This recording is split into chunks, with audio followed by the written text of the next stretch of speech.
जो 4 दिन की जंग बंदी है और जो 150 करीब वो छोड़े जाएंगे फिलिस्तीनी कैदी, और 50 छोड़े जाएंगे ये इजरायली कैदी। कैसे देखते हैं आप? और इसकी शुरुआत हो गई जी, साजिद रशीदी साहब। देखिए मुमताज भाई, एक बात जहन में रख लेनी चाहिए, आपके व्यूवर्स को मैं ये बताना चाहता हूँ कि इजराइल की इतनी बड़ी शिकस्त हुई है इस जंग में, बयान नहीं किया जा सकता। और अरबों खरबों का नुकसान हुआ है उसका, और जानी नुकसान भी उसका इतना ज्यादा है जिसको मगरबी मीडिया नहीं बता पा रही है और नहीं बताना चाहती। जानी नुकसान भी बहुत ज्यादा है, और उसके बड़े आला ओहदेदार कुछ इनके पास यरगमाल भी हैं, और कुछ मारे भी जा चुके हैं। बहुत सारी खबरें इस तरह की अलग अलग पोर्टल से हमें मिल रही हैं। ये बड़ी शिकस्त फाश जिसको कहा जा सकता है। और देखिए ऐसा इसलिए हुआ कि नेतन्याहू की जो नीतियां थी वो सारी की सारी फेल होकर रह गई। उसकी एजेंसी फेल होकर रह गई, उसके हथियार, उसके जो है मरखावा टैंक, ये सारे के सारे फेल होकर रह गए। उसकी जितनी भी मिसाइलें थी वो सारी फेल होकर रह गई। उसने खाली बिल्डिंगों को तोड़ा है, और उसमें कुछ लोग जो है मरे हैं, इसमें कोई दो राय नहीं। फलस्तीनी तो देखिए पैदा ही हुए हैं मरने के लिए। फलस्तीन के एक बच्चे का आपने इंटरव्यू देखा होगा, वो बच्चा लेटा हुआ है और वो कह रहा है कि मैं खौफजदा नहीं हूं, और मैं जानता हूं कि अल्लाह मेरा इम्तिहान ले रहा है। ये इस तरह के बच्चे हैं और इस तरह के लोग हैं। और एक बात शायद मैंने आपसे पहले भी कही थी कि एक पत्रकार ने एक बच्चे से पूछा कि भाई आप बड़े होकर क्या करोगे, तो उस बच्चे ने कहा कि क्या फलस्तीनी बच्चे बड़े भी होते हैं। जिन माओ ने अपने बच्चों के जहनो दिमाग में इस तरह की बातें बिठा रखी हूं, और जब आप वीडियो देखते हैं, बहुत सारी वीडियो ऐसी हैं कि छोटे छोटे बच्चे अपने छोटे भाइयों को, अपनी बहनों को किस तरह से प्रोटेक्ट कर रहे हैं, किस तरह से उनको दिलासा दे रहे हैं। बाप कितने बाहिम्मत हैं, माँ कितनी हिम्मत वालियां हैं। ये सारी चीजें देखकर देखिए नेतन्याहू नहीं, सारी दुनिया हैरान है, पूरे मगरबी ममालिक हैरान है। और मैं समझता हूं, मैंने कई रिपोर्टें ऐसी भी पढ़ी हैं कि इन तमाम चीजों को देखकर जो हमास ने किया है और इस जंग में हुआ है, उन तमाम चीजों को देखकर बहुत सारे लोग जो यहूदी, ईसाई और दूसरे धर्म के मानने वाले लोग इस्लाम की तरफ माइल हो रहे हैं। बहुत सारी खबरें इस तरह की भी हैं। जो वीडियो आपने दिखाई है, ये देखिए इतना जज्बाती वीडियो है, इसमें कोई दो राय नहीं है। जब कोई 8 साल के बाद किसी अपने बिछड़े हुए से मिलता है, और वो भी जब माँ से मिले, तो उसके जज्बात क्या होंगे ये तो हर आदमी जान सकता है। क्योंकि माँ बेटी के लिए और बेटी माँ के लिए किस दर्जे में होती है, ये हर आदमी अच्छी तरह जानता है। इसलिए वो जज्बात तो हम देखो बयान लफ्जों में कर ही नहीं सकते, जो जज्बात उनके इस मुलाकात के वक्त थे। मैंने भी ये वीडियो कई बार देखी है, और हर बार देखकर ऐसा लगता है कि इसको बार बार देखो, इसको बार बार देखो, क्योंकि ये इतनी जज्बाती वीडियो है। माँ से जो एक बच्ची का कनेक्ट होता है, एक लगाव होता है, एक ताल्लुक होता है, वो इसमें दिख रहा है हमें, वो दर्शा रहा है ये वीडियो। तो ये सारी चीजें देखिए हमें मगरबी मीडिया से, और जो हमारी हिंदी मीडिया है, अब तो हिंदी हिंदी मीडिया भी बोलने लगी, उस पर बहुत सारी बातें सामने आ रही हैं।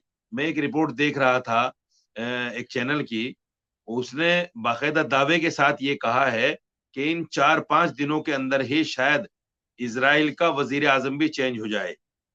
लोग वहां बिल्कुल खुले लफ्जों में कह रहे हैं कि नेतन्याहू को जाना पड़ेगा और हम अपना दूसरा प्राइम मिनिस्टर चुनेंगे। इस तरह की बातें भी फैल रही हैं, चल रही हैं।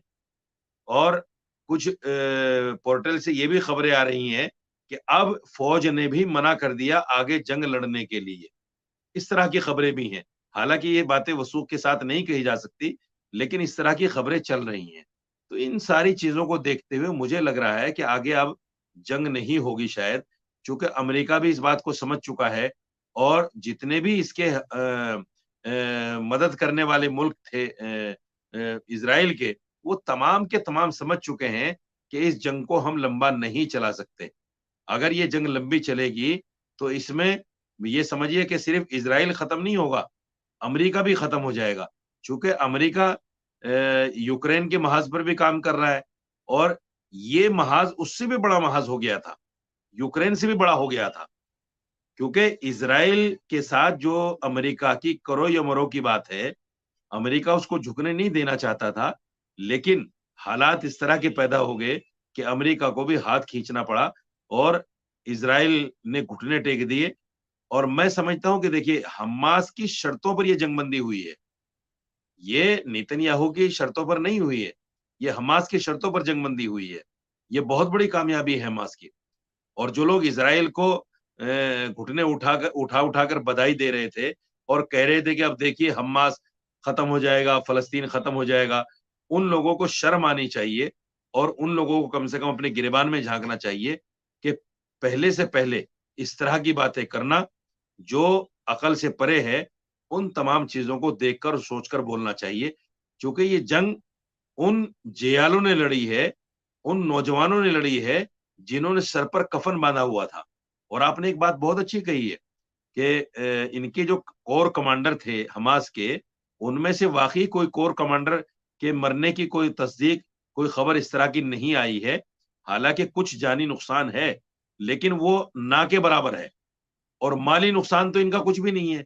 فلسطین کے لوگوں کو مارا گیا ہے, فلسطین کے لوگوں کے گھر ڈھائے گئے ہیں, فلسطین کے ہاسپٹلز توڑے گئے ہیں, اسکولز توڑے گئے ہیں, اس طرح کی عمارتوں کو توڑا گیا ہے. تو میں سمجھتا ہوں کہ حماس نے اس جنگ کو مکمل طور پر جیت لیا ہے. اور اگر نیتن یاہو کو ذرا سی بھی اپنے آپ میں تھوڑی بھی حیا اور شرم ہوگی تو اپنی پالیسیوں کو سامنے رکھتے ہوئے ان کو ترنت استعفا دے دینا چاہیے اور چھوڑ دینا چاہیے راج پاٹ کو.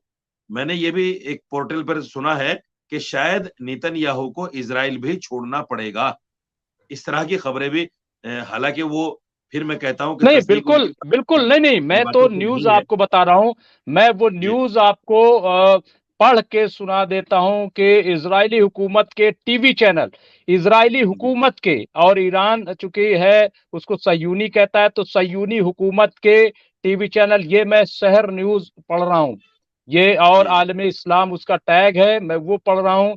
صہیونی حکومت کے ٹی وی چینل 12 نے اس بارے میں اعلان کیا ہے کہ ایک شخص نے جلد بازی میں دعویٰ کر دیا کہ غزہ پر حماس کا کنٹرول نہیں رہا ہے, مگر اسی گروہ نے شمالی اور جنوبی غزہ میں صہیونی حکومت کو جنگ بندی پر مجبور کر دیا. اس ٹی وی جی چینل نے کہا کہ حماس نے صہیونی وزیر اعظم نیتن یاہو کو, جنہوں نے جنگ بندی کو مسترد کرتے ہوئے دعویٰ کیا تھا کہ حماس کو تباہ کر کے ہی دم لیں گے, مگر اس گروہ نے انسانی فائر بندی یعنی جنگ بندی پر مجبور کر دیا.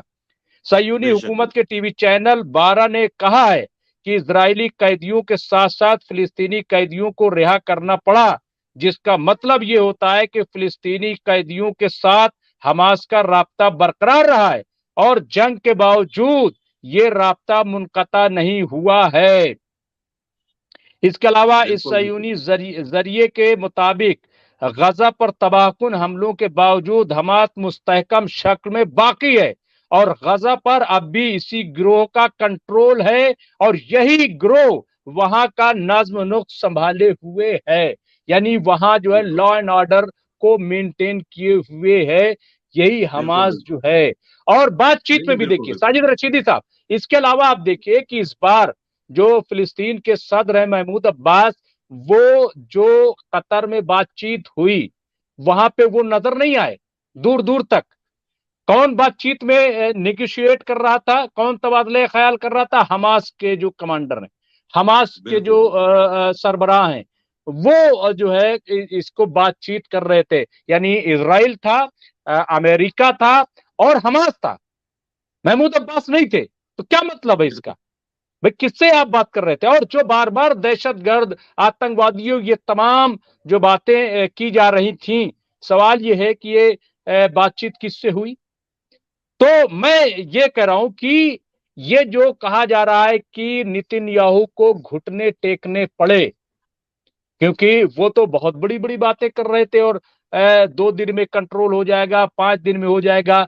मैं ये कहना चाहता हूं साजिद रशीदी साहब, क्या अब ये बात वाज़ेह नहीं हो गई कि बच्चों का कत्ल करने, औरतों को मारने का मतलब जो है वो कंट्रोल नहीं होता है? क्या कहेंगे आप?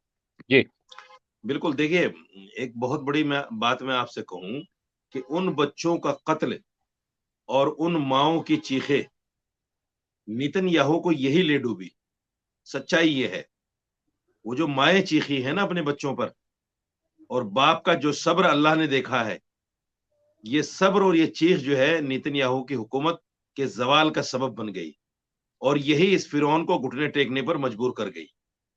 जो आदमी ये कहता था कि हमास के आखिरी आदमी तक हम छोड़ेंगे नहीं और तमाम लोगों को मार कर दम लेंगे और गाजा को फिर से अपने कंट्रोल में ले लेंगे, अल्लाह ने ऐसी बेइज्जती की है, ऐसी बेइज्जती की है हमास के लोगों के जरिए से इनकी, कि ता कयामत इसको याद रखा जाएगा।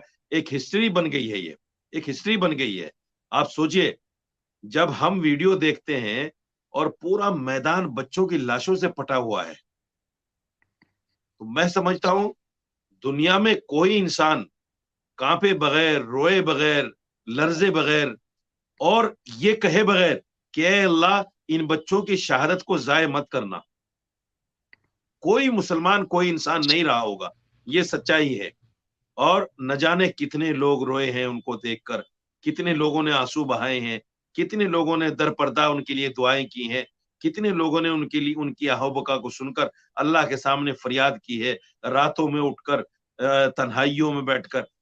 मैं समझता हूँ कि अल्लाह ताला उनकी आहो-बका को राएगा। मेरे दिल में ये थी बात, मैं यकीनन इस बात को मानता था कि अल्लाह ताला इनकी कुर्बानियों को ज़ाय नहीं करेगा। और अल्लाह ने इन दोनों शैतानों को, अमेरिका को भी और इजराइल को भी, ये बता दिया कि इस्लाम और मुसलमान, उसने कभी भी जंगे हर्ब आलात पर कभी एतमाद नहीं किया। उसने अपनी ईमानी कुव्वत के साथ जंगें लड़ी हैं। हमास ने ये साबित कर दिया है कि हमने ये जो जंग लड़ी है अपनी अपने साजो सामान के बलबूते पर नहीं लड़ी है, हमने उस ईमान के बलबूते पर लड़ी है जिस ईमान की वजह से हम आज दुनिया में मुसलमान और ईमान वाले जाने जाते हैं। और अल्लाह ने उस ईमान की लाज रखी, उनके उस इखलास की लाज रखी। और जिस तरह की वीडियो सामने आई है, हमने जंग में भी देखा है, जिस तरह से मरखावा टैंक का जो एक बड़ा हव्वा बनाया था नेतन्याहू ने, जिस तरह से उसके परखचे उड़े हैं मुमताज भाई, जिस तरह से उसके परखचे उड़े हैं, सारी दुनिया ने देखा है। और जिस तरह से यहूदी फौजियों को जिस तरह से गोलियों से भुना गया है, बड़ी अजीब बात यह है, मैं आपको बताऊं, मैंने कई मंजर ऐसे देखे हैं गाजा में। जी। असल में क्या है कि हमास के तमाम लोगों को, मुझे ऐसा अंदाजा हुआ कि उन्होंने बाकायदा पूरे शहर की और पूरी जगह की पहले रेगिंग करके, कौन सी बिल्डिंग कहाँ है, कितने माले की है, कहाँ क्या हो रहा है, वो तमाम चीजें उनके पास एक नक्शा मौजूद था। और उन्होंने कहीं चूक नहीं की इधर से उधर जाने में। लेकिन चूंकि, अच्छा, दूसरे ये था कि बिजली नहीं थी, रोशनी नहीं थी, उनको अंधेरे में भी लड़ाई करने का ये जो महारत थी उनको, इस महारत ने इजराइलियों को, यहूदियों को मरने पर, घुटने टेकने पर मजबूर कर दिया। चूंकि उनके सामने तो रोशनी नहीं थी, उन्हें तो ये भी नहीं पता था कौन सी गली कहाँ जा रही है, कौन सी बिल्डिंग कहाँ है, कहाँ। वहां ये बताया एक फौजी ने, एक मैं चैनल पर देख रहा था, उसने कहा कि हमें तो यही पता नहीं चलता कि कौन से मलबे के ढेर से हमास का आदमी निकल जाए और हमें खत्म कर दे। ये बड़ी अजीब बात है। और एक चैनल ने तो ये कहा, मैं तो दंग रह गया उस बात को सुनकर। एक चैनल ने एक इजरायली फौजी के हवाले से ये कहा, उसने प्रेस कॉन्फ्रेंस करते हुए ये बताया कि हमें तो यही पता नहीं कि हमारे साथ जंग इंसान लड़ रहे हैं या कोई और दूसरी जी। ताकत लड़ रही है।